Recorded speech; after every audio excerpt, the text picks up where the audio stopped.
what is your favorite HP conspiracy theory? Ooh, okay.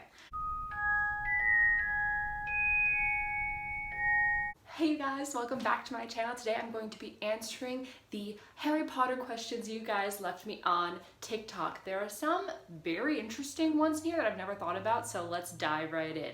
First one comes from HP Edits XX. What character are you most like? In all my years of taking Harry Potter quizzes, which trust me, there's a lot of years and a lot of quizzes in there, I've always gotten Hermione, Luna, or when they do those two characters, like you're half and half, Hermione and Luna. I do think there's some Draco Slytheriness or Snape Slytheriness sprinkled in there, but that's what I always get and that's what I see myself as. Number 2, HP Mom Emily J. What character were you most upset about them writing out of the movie? So it wasn't necessarily a character, but it was a relationship. I really like the dynamic between Nymphadora and Remus, and there's actually an interview where they ask the actors what was your favorite thing that they cut out of the movie, and it was like their relationship, because it's just not in there. Oh yeah, we're pregnant and had a kid and we're married and like all these things they just add in, and I think it was really dumb that they just cut them out. Harry Potter fan for life 0, fave part not in the movie.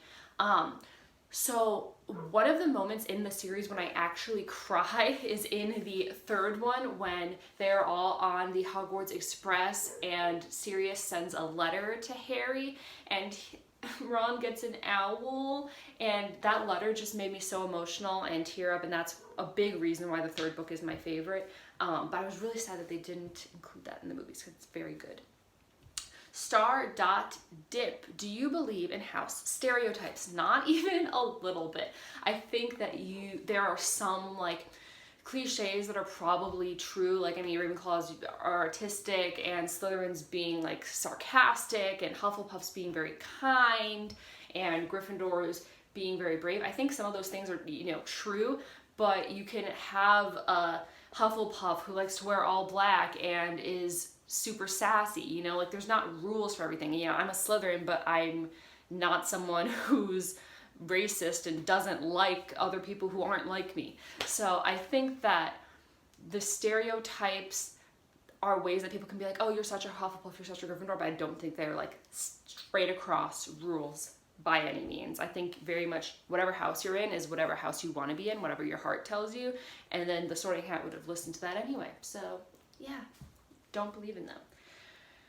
Favorite memory, something related to Harry Potter. So when I was little, I obviously was a Harry Potter nerd even back then, and the library was putting on like a Harry Potter day, Harry Potter trivia situation, and of course I wanted to be Hermione because I was literally like 8 years old, the movies had just came out, and she was the main character, and she loved reading, I loved reading, so I related to her. So I like teased out my hair a bunch, and my grandma actually made me like a cloak and robe that she put the Gryffindor crest on, and so that was really sweet, so I have that memory. Elena Potter 4, gay ship that's endgame. So I see a lot of ships that I could see and be like, yeah, no, that's cool, I could see it. But I think of all the ones that have been brought to me, I would say that probably Wolfstar is the one that I could see actually working. I really do love Raymondora, but if I had to pick a gay ship that I've seen, I could see that happening too. Not to say that Drarry wouldn't work, I just think that him and Ginny work really well. So that's the only reason, but I think that's probably the closest one, because I think that Lily, Lily and Ginny might be problematic just because I think Ginny needs a little more structure sometimes. So I think that one could be a little problematic. All right, X Mini White, do you ship Albus and Minerva? This is a tricky one because obviously allegedly Albus is gay. I do think that he is gay. That being said, I could see that relationship working, possibly, you know. I also think that wizards are much more like sexually uninhibited, so I don't really think there is a gay and straight as much. It's just kind of like more of a free-for-all. So, I mean, I'm not mad at it. I don't personally ship it, but I'm not angry about it. Love, Laugh, Hope. Seeing you're upset that was not in the movies. Gonna go back to that one with the letter at the end. Roxy Hammond also asked about a scene that was not in the movies. Alia Lovegood, what do you say to Snape haters? Look, I never want to be angry or like have any animosity toward anyone's opinions about the series, you know, whether it's their favorite ship or their favorite characters. To Snape haters, I say, look, you can have your beliefs. He's my favorite character. I think that he's very intricate. So usually if they can at least admit that he's a very layered, like interesting character, that he was brave for what he did, we'll be fine. But yeah, it makes me really angry when people have opinions and they're like, no, I'm right, you're wrong, shut up. And it's like, okay, good talk. Miss Hermione Granger 07, what is your favorite HP conspiracy theory? Ooh, okay.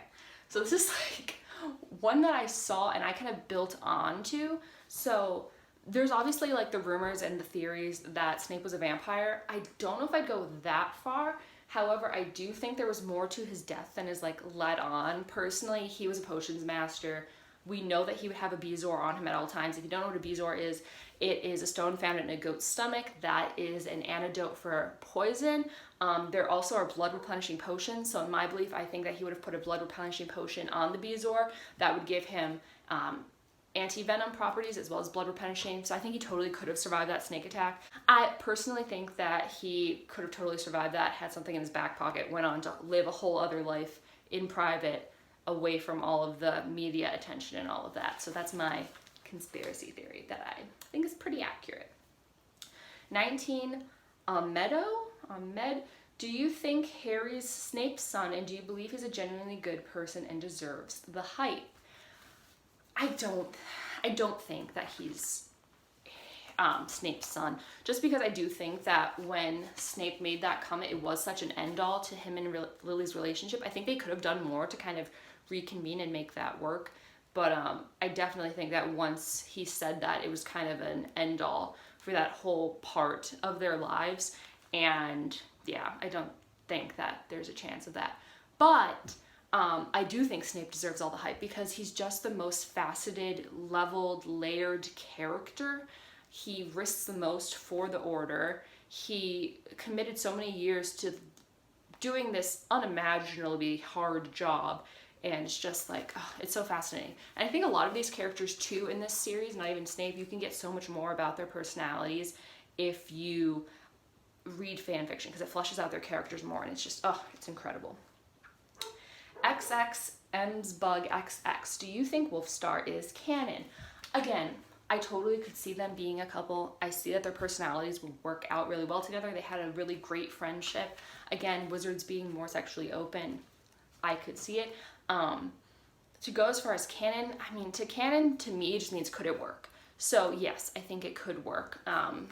Maybe a poly situation with him and a fedora and Sirius. I don't know. I definitely could see it being a possibility.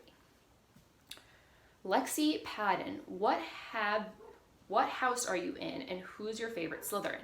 I'm a Slytherin. Obviously Snape is my favorite Slytherin, but yeah, I'm definitely Slytherin. Like sarcastic, ambitious, willing to do anything for the ones I love.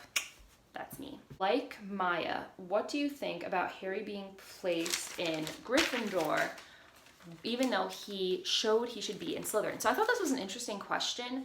To me, Harry's classic Gryffindor. The only reason he had any Slytherin traits is because he had that part of Voldemort in him, so the hat was sensing that part.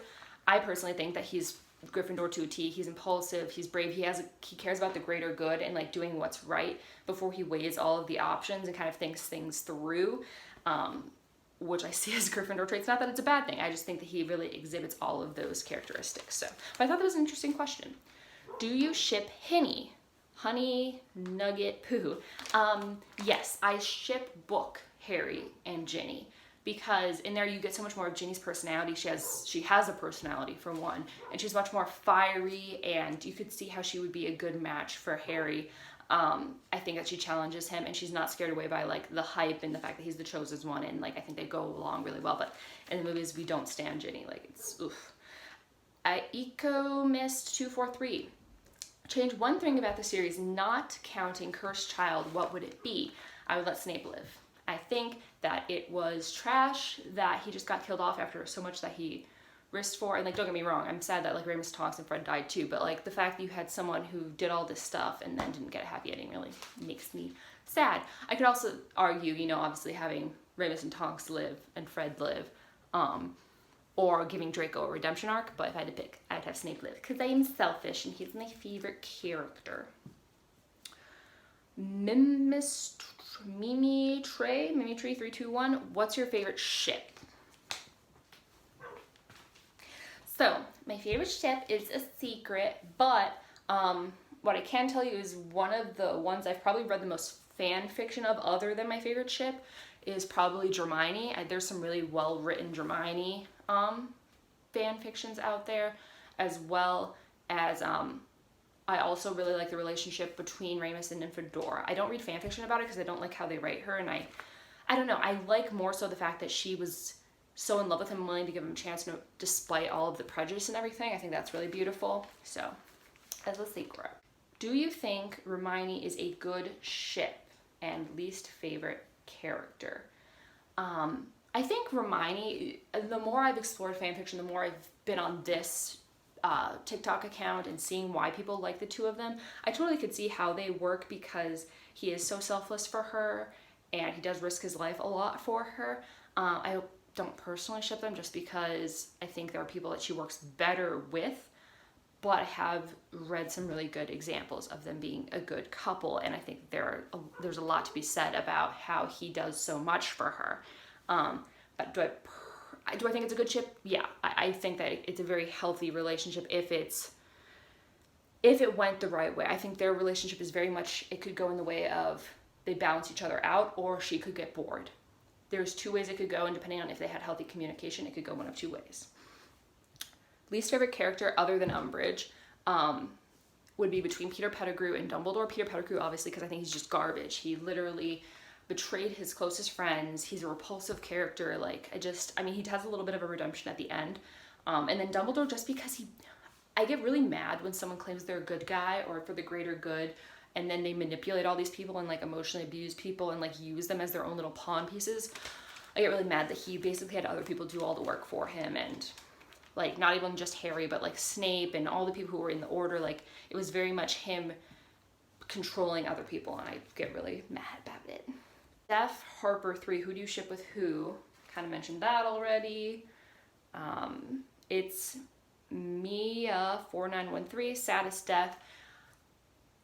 Snape's is hard to watch for me. Hedwig's is just, when that happened, I was like, oh my gosh. I think the scene where it's like the most poignant, like just in the visual other than Snape's, is where you have Tonks and Ramus and they're reaching towards each other. That one gets me every time. Oof. Like, that one just gets you right in the feels.